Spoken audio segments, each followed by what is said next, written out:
Words of life, words of hope, give us strength, help us cope in this world where'er we roam. Ancient words will guide us home. Ancient words ever true, changing me and changing you.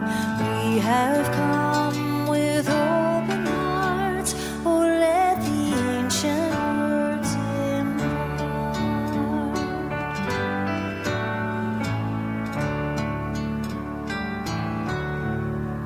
Holy words of our faith, handed down to this age, came to us through sacrifice.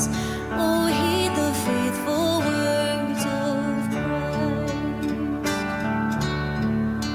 Holy words, long preserved for our walk in this world, they resound with God's own heart.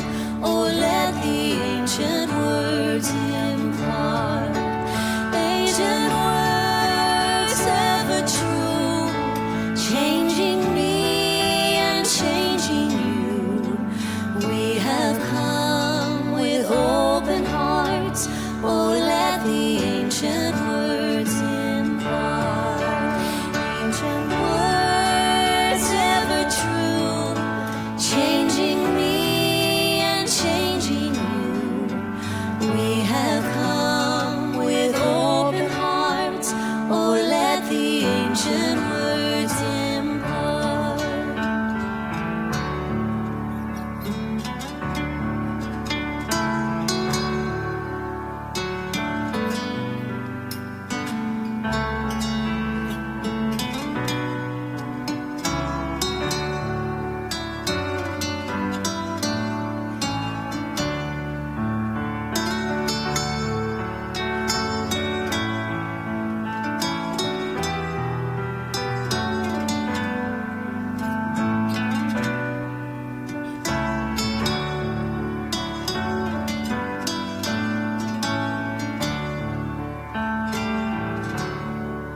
Holy words, long preserved for our walk in this world, they resound with God's own heart.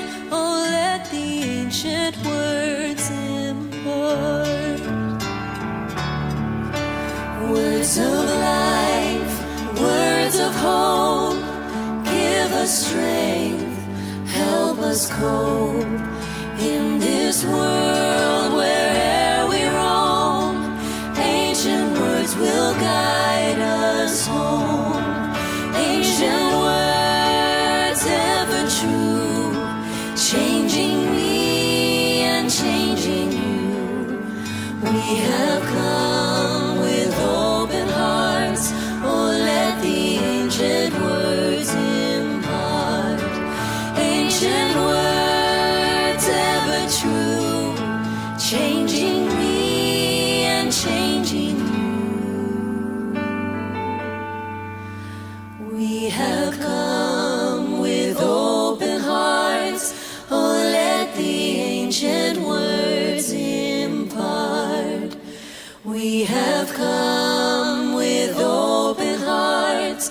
Oh, let the ancient words impart.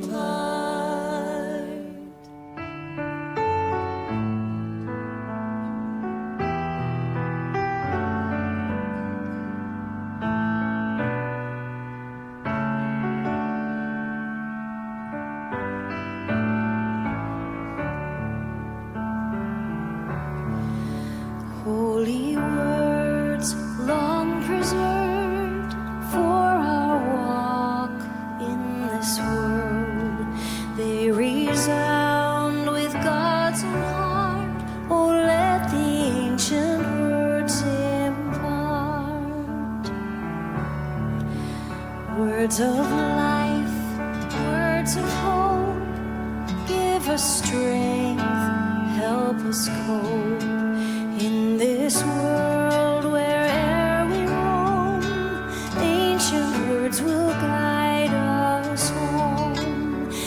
ancient words ever true, changing me and changing you. We have come with open hearts. Oh, let the ancient words impart.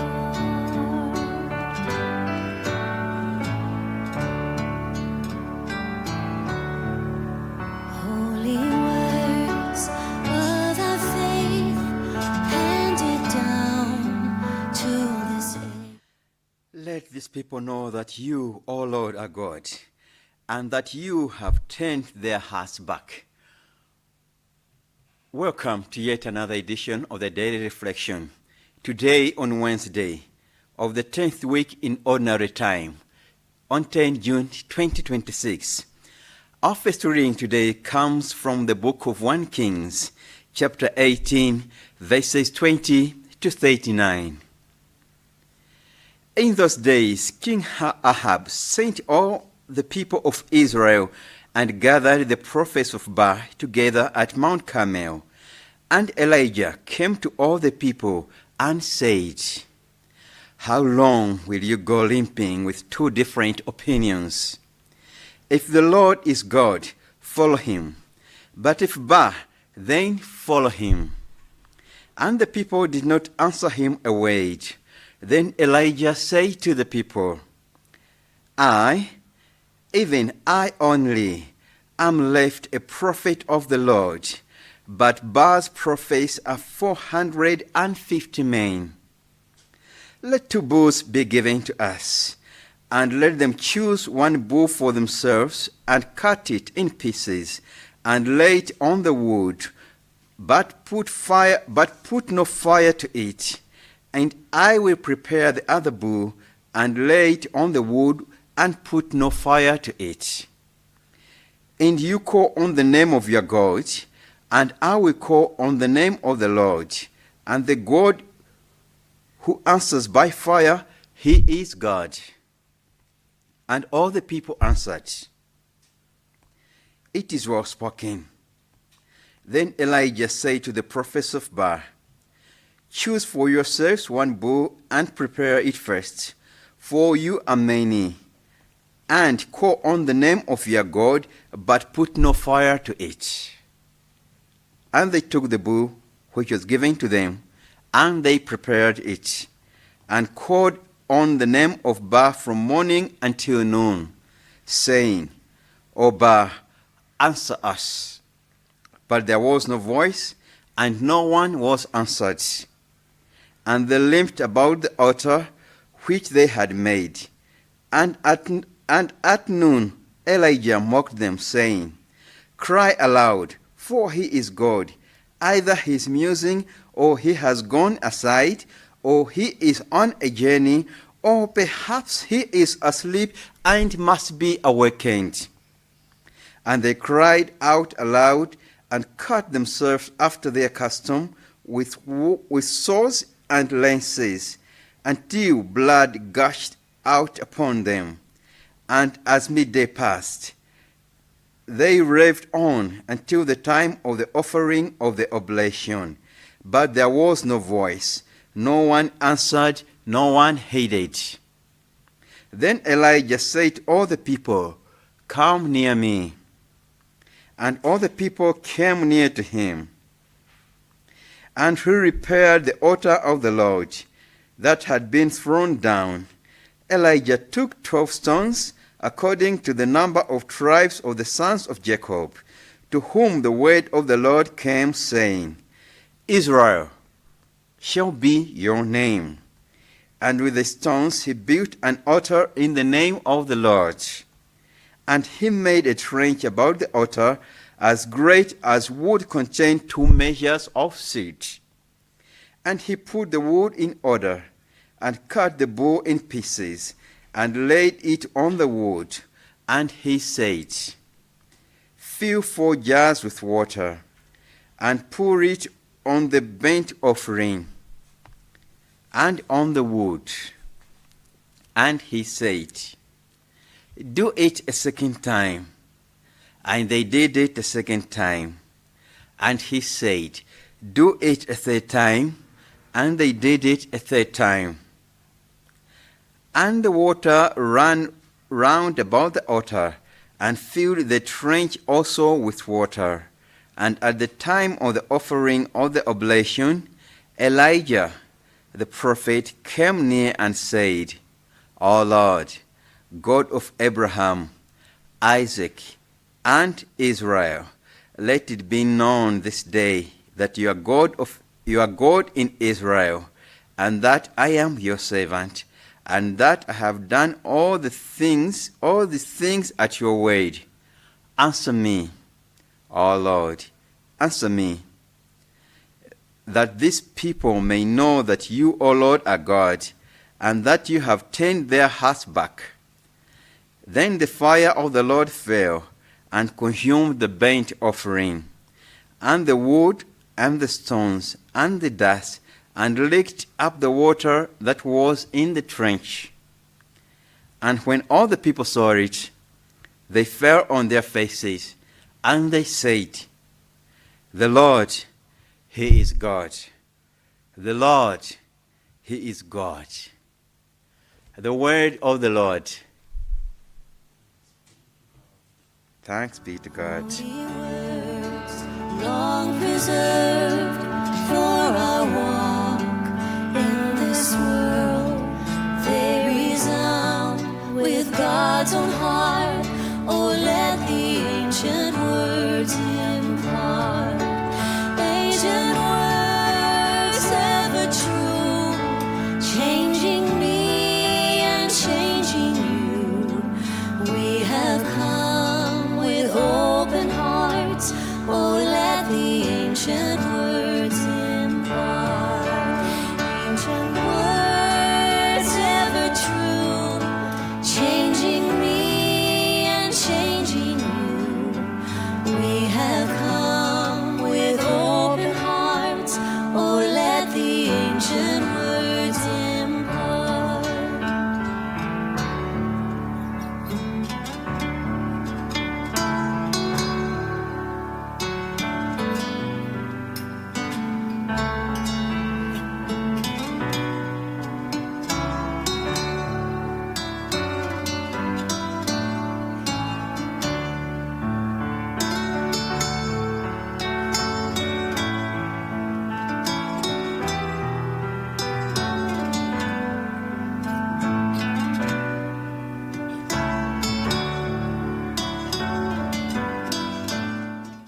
We continue with the daily reflection of today, and we thank Mr. Karisto Sekereza for taking for us the first reading.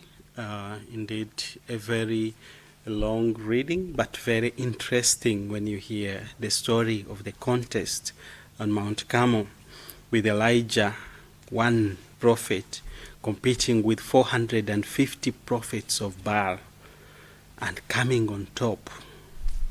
Credit to God. If it were one of us, maybe would chicken out and say, oh no, how can I win? But when you have God on your back, it doesn't matter how many people are against you, you'll still come on top, you'll win. Today, our our second reading, which is the Gospel, comes from the Gospel according to Matthew, chapter 5, continuing from verses 17 to 19. Remember, we are still reflecting on the Sermon on the Mount, which begins with the Beatitudes that we saw 2 days ago. Blessed are the poor in spirit, blessed are those who mourn, and so forth. So, what do we have in our reading today? The Lord be with you.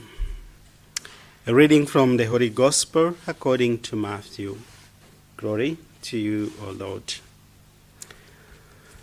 At that time, Jesus said to his disciples, Do not think that I have come to abolish the law and the prophets.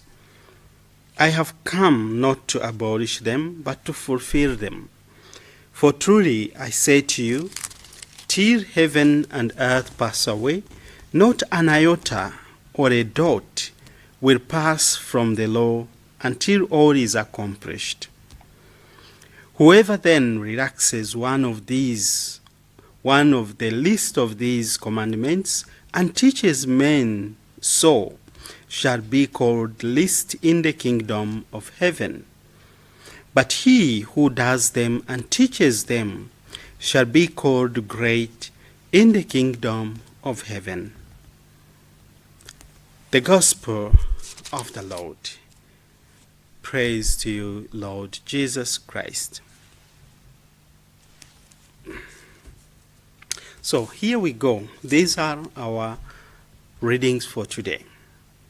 Looking at the first reading, what catches my eye immediately is Elijah telling the Israelites, or asking them in today's language, in English, they have an expression, they say, sitting on the fence, that you're sitting on the fence, so you are kind of undecided. You don't know which side you want to go, you want to be.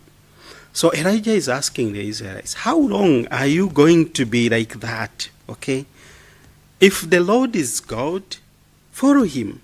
But if Baal, then follow him. Why do you want to keep moving this side, moving this side?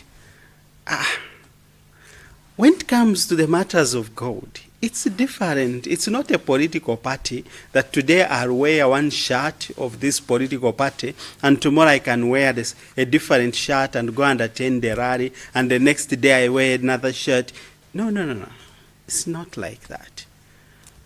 When we choose God, let us stick with God. If we don't want to choose him, let us live. It doesn't make any sense that today I'm here and then tomorrow I'm here. And I feel God is not fulfilling what I want. And then I go another way. And then I come back. Dear brothers and sisters, can we decide for once? What do we want? What do we want? Whom do we want to follow? This is the question Elijah puts before the Israelites. And this is the question that comes to us today. Ngati ni mulungu yo musatireni, mukulupirireni, chitani zimene mulungu akupempani. Ngati taona kuti si mulungu, tasankha zina, tisatire zimenezo. Koma tisamangokhala pakati, kwa mulunguko si kweni 50 kapena 40%. Kwinaku 50 kapena 60%. God takes nothing other than 100%. It's all or nothing. St. Marie de Montfort teaches us that. All or nothing. If I am giving to God, then ndimpase zonse zimene zili zanga. Ngati ndikupasa wina ndekuti ndiapasanso zimene zili zawo. Koma tisakale kuti I'm not hot, I'm not cold. You have to be one. So, this is what we learn from Elijah. If we are going to commit to God, we must be ready to give our 100%. But also, in the context of the reading of today, in the context, I also learned that it doesn't matter who is first, but whoever follows God will reach the destination and will reap the results of the one who follows God. Elijah gives them time, say, prepare, choose in the first place. Choose the cow you want, the bull you want. What you leave is what I'll take. They choose. Say, okay, go ahead, begin. And these prophets of Baal begin, and they do their things and they start crying out and calling. And Elijah, we are told, even mocks them, say, no, maybe he's sleeping. Your God is sleeping. Okay? And they continue crying out, and we're told even they cut themselves until blood comes out. And Elijah, he's one, outnumbered, begins his own sacrifice,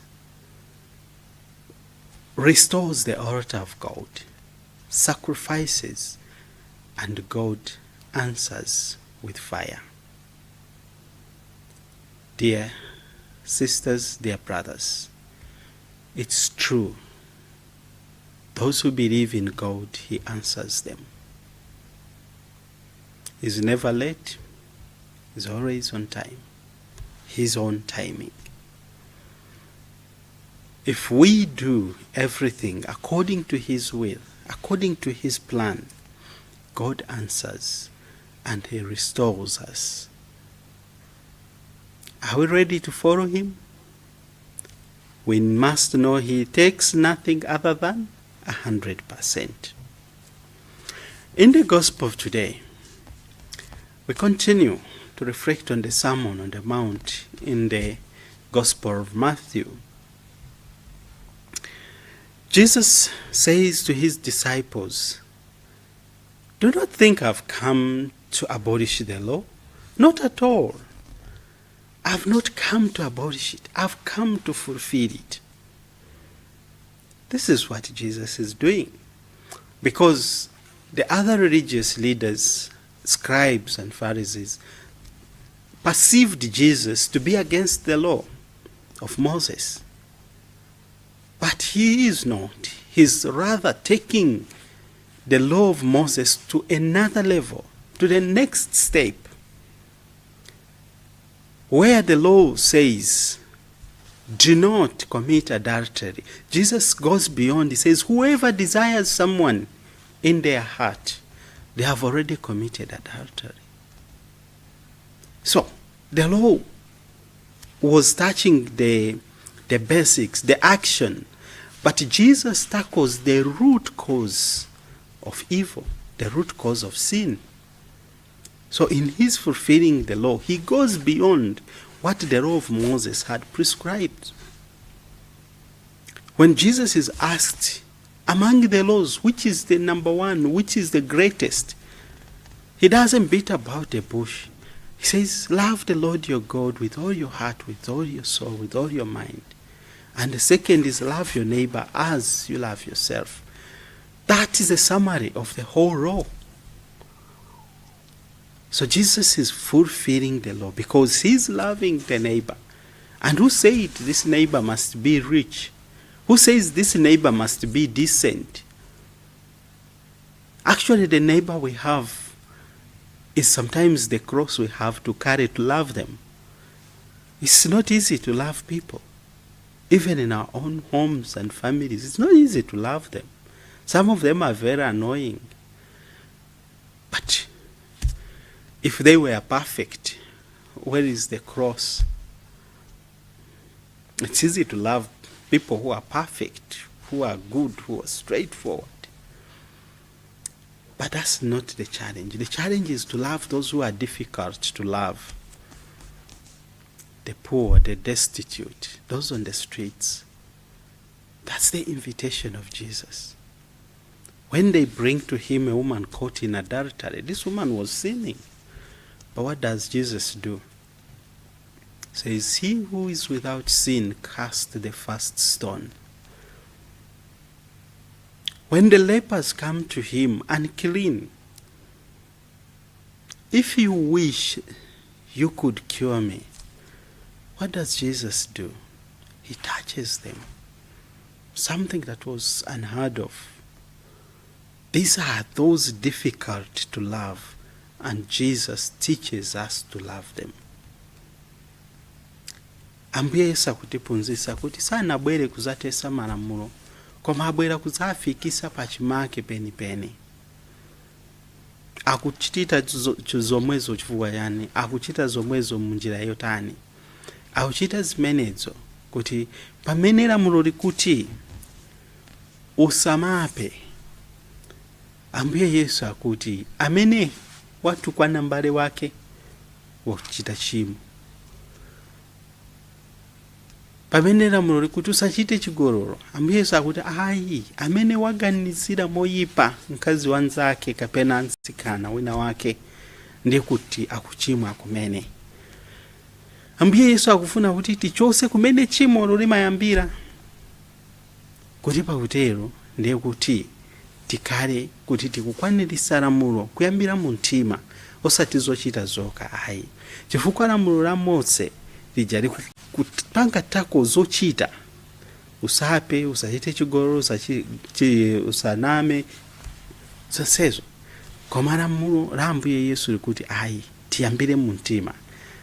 Chifukwa zimachokera kuti zimachokera nkati, zimene timaona kunjako, they are expressions of what is in the heart. So can we tackle the heart?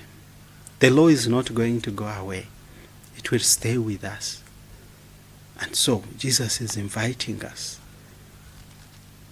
to understand, to tackle the law, the fulfillment of the law in a new way.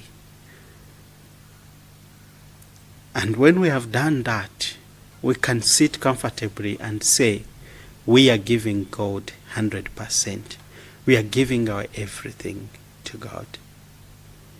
Tena bali ndalongo tipempere kuti Mulungu atitandize pamene tikuzipereka ndi mitima yathu kusatira Mulungu. Komanso kuti Mulungu atitandize kuti tikwaniritse malamulo ake, kuti tikwaniritse malonjezo amene tinachita mu ubatizo wathu. Ambuye akhale nanu.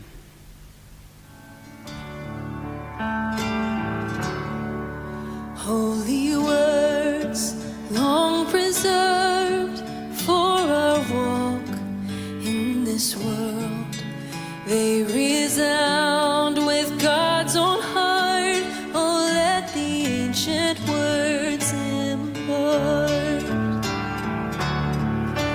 words of life, words of hope. Give us strength, help us cope in this world.